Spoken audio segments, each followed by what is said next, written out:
qu'est-ce qu'ils ont dit? On en est où pour Gabi? Ça y est, c'est réglé, je l'ai fait libérer.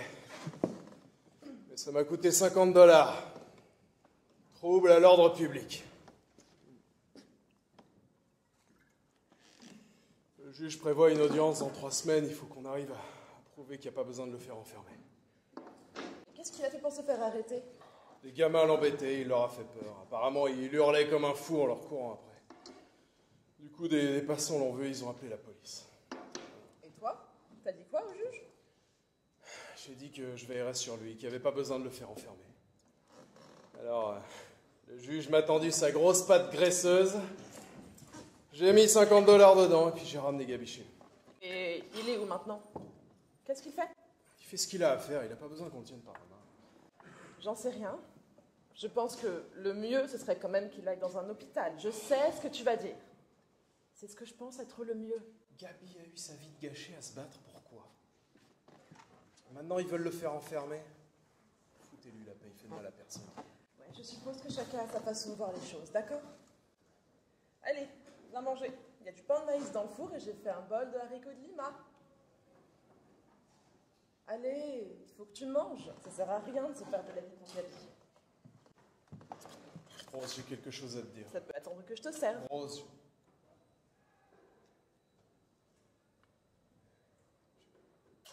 je sais pas comment te le dire. Je sais pas comment te l'expliquer. C'est quelque chose qui a grandi en moi jusqu'à ce que je puisse plus m'en débarrasser. Tu vois, au début, c'était comme une sorte de petit buisson insignifiant.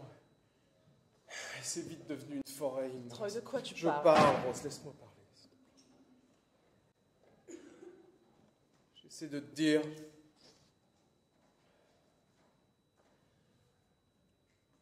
J'essaie de trouver un moyen de te dire que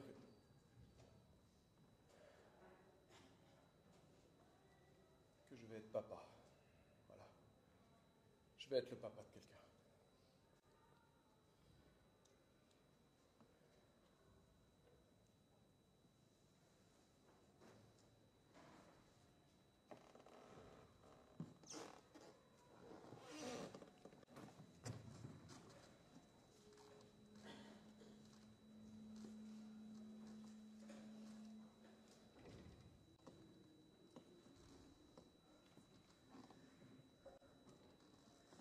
Troy, t'es pas en train de me dire ça?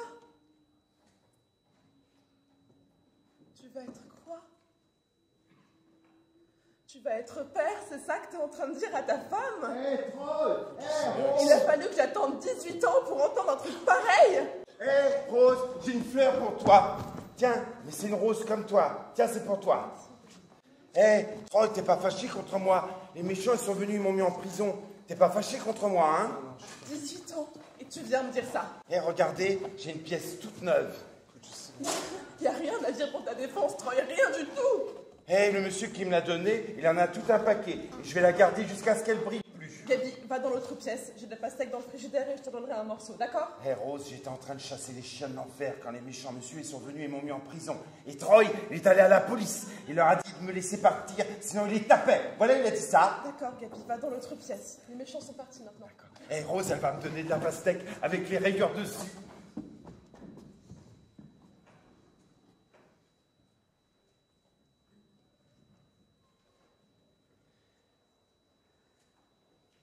Pourquoi? Troy? Pourquoi? Je veux dire, j'aurais pu m'y attendre il y a 10 ans, il y a 15 ans. Mais ça n'a aucun sens à ton âge, alors pourquoi maintenant? Là, j'ai rien à voir là-dedans. Mais j'ai été tout ce qu'une bonne épouse doit être! Tout ce qu'une bonne épouse peut être! J'ai été mariée 18 ans et je dois t'entendre me dire que tu vois une autre femme et en plus que tu lui as fait un enfant. Et tu sais très bien que j'ai jamais voulu de demi quelque chose dans ma famille. Dans ma famille, il n'y avait que des demi. Avec mes frères, avec mes sœurs, on n'avait jamais les mêmes parents. On ne pouvait pas s'asseoir et parler de papa et maman, c'était toujours ton papa. ta maman, mon papa, ma maman, et je voulais surtout pas qu'un truc pareil arrive pour mes enfants, et voilà que tu débarques, et que tu me balances rue pareil, la figure. Calme-toi, il fallait que tu saches, il est temps que tu saches. Mais je veux pas savoir, bon sang!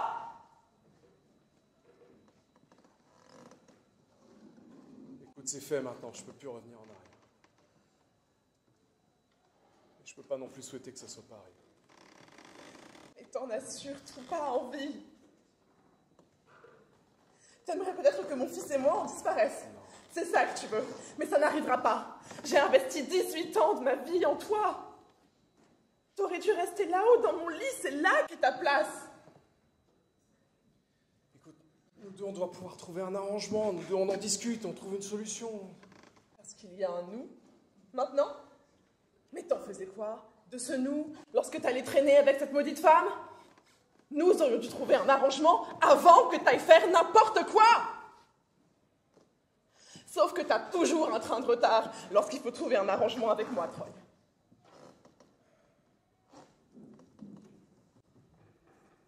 Avec elle, j'ai une vision différente, j'ai une autre image de moi-même, tu comprends? Je peux sortir d'ici et oublier la pression, les problèmes, être un autre homme. J'ai plus à me demander comment je vais réparer le toit ou payer les factures. Je suis une partie de moi-même que je n'avais pas connue. Écoute, ce qu'il faut que tu me dises, ce que je veux savoir, c'est si tu prévois de continuer à la voir. Et c'est ça qu'il faut que tu me dises, Troy. Chez elle, je peux rire aux éclats, tu comprends ce que je veux te dire? Je peux rire à n'en plus finir et ça me fait un bien fou. J'ai une sensation de bien-être qui m'envahit de la tête aux pieds. Et franchement, renoncer à ça, je pourrais pas. Mais pourquoi est-ce que tu vas pas emménager avec elle si c'est tellement une meilleure femme que moi? C'est pas une question de meilleure femme ou pas, Rose. J'ai aucun reproche à te faire. On peut pas rêver meilleure épouse que toi, tu sais bien. Non, c'est moi le fautif dans tout ça. J'étais tellement occupé à prendre soin de vous tous. Mais moi, à quoi je servais? Alors, Troy, ça c'était mon rôle, pas celui d'une autre.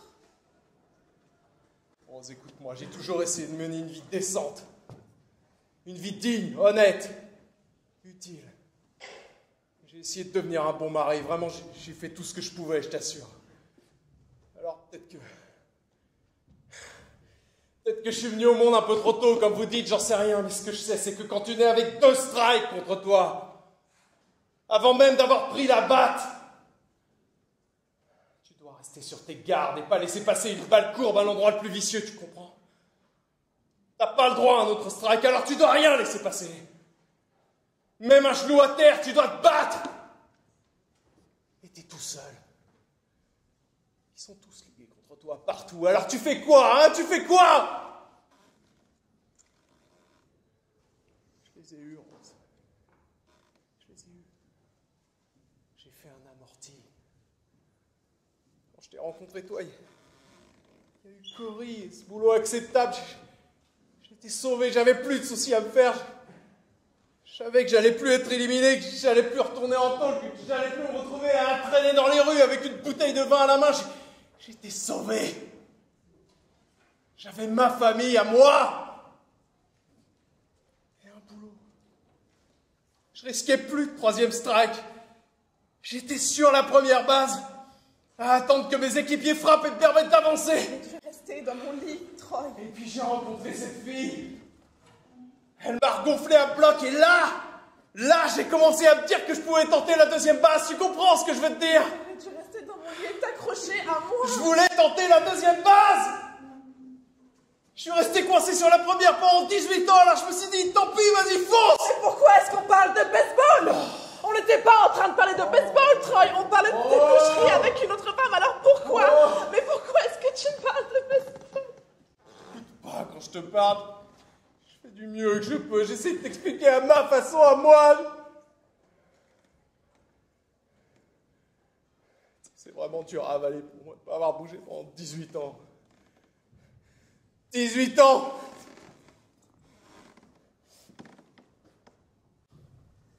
Mais j'ai vécu ça avec toi, Troy. J'ai été mariée 18 ans et j'ai pas bougé non plus. Mais qu'est-ce que tu crois? Que j'ai jamais eu envie d'autre chose? Que j'ai jamais eu ni d'espoir, ni de rêve? Que j'ai jamais eu envie de m'allonger avec quelqu'un et que ce quelqu'un fasse rire et que je me sente bien? Et oublier mes responsabilités? Qu'est-ce que tu fais de ma vie, Troy? Qu'est-ce que tu fais de moi? T'es pas le seul à avoir des besoins et des désirs, Troy. Mais je suis restée avec toi. J'ai rassemblé mes besoins, mes désirs, mes rêves et mes sentiments et je les ai enfouis à l'intérieur de toi. J'ai planté une graine à l'intérieur de toi et je l'ai veillée en priant le ciel avec l'espoir de la voir fleurir et ça m'a pas pris 18 ans avant de réaliser que le sol était si dur et rocailleux que cette graine ne fleurirait jamais. Mais je suis restée. Parce que tu étais mon mari. Et parce que je te devais tout ce que j'avais. La plus petite partie de moi que j'avais à offrir. Et la nuit, dans la chambre, lorsque l'obscurité s'abattait sur moi, je te donnais tout ce que j'avais pour essayer d'effacer mes doutes. Parce que je voulais tellement que tu sois l'homme le plus parfait du monde. Que tu sois l'homme que je suivrais partout. Et parce que quand on est ta femme, c'est la seule façon de survivre. Tu parles toujours de ce que tu donnes et de ce que tu n'as pas à donner, Troy. Mais tu prends aussi. Tu prends et tu refuses de voir que les autres te donnent.